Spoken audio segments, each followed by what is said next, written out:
Today we're here to honor Martin Luther King Jr. We normally have Hands Across Campus today. Unfortunately, we had to postpone it until February 18th. Here's a look into the life of Dr. Martin Luther King Jr., presented by Mr. Robert Patterson and the Black Culture Club. August 28, 1963. 250,000 Americans, black and white, young and old, descend on the nation's capital in a show of solidarity. It was called the March on Washington for Jobs and Freedom, but it will be remembered as a turning point in the fight for civil rights. Among the speakers, the Reverend Dr. Martin Luther King Jr., who electrified the crowd with his stirring "I Have a Dream" speech. So even though we face the difficulties of today and tomorrow, I still have a dream.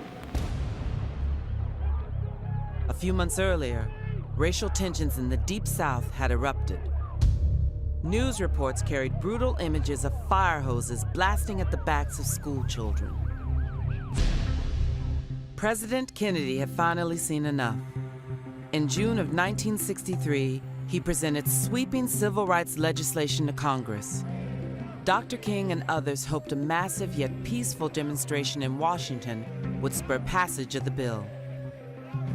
The city braced for violence, but their fears proved unfounded. The day of the march, more than 200,000 people gathered for a rally at the Washington Monument. It was the largest demonstration in the country's history. Arm in arm, they walked from the Washington Monument to the steps of the Lincoln Memorial. There, performers as diverse as Joan Baez, Bob Dylan, and Mahalia Jackson lent their voices to the cause. Martin Luther King Jr. was the last to take the stage. He began with a reference to Abraham Lincoln's Emancipation Proclamation, which freed the slaves a century earlier. But 100 years later,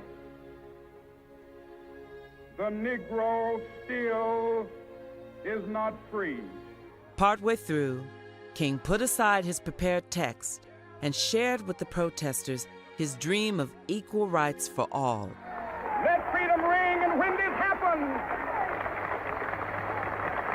when we allow freedom to ring, when we let it ring from every village and every hamlet, from every state and every city, we will be able to speed up that day when all of God's children, black men and white men, Jews and Gentiles, Protestants and Catholics, will be able to join hands and sing in the words of the old Negro spiritual, free at last, thank God Almighty, we are free at last.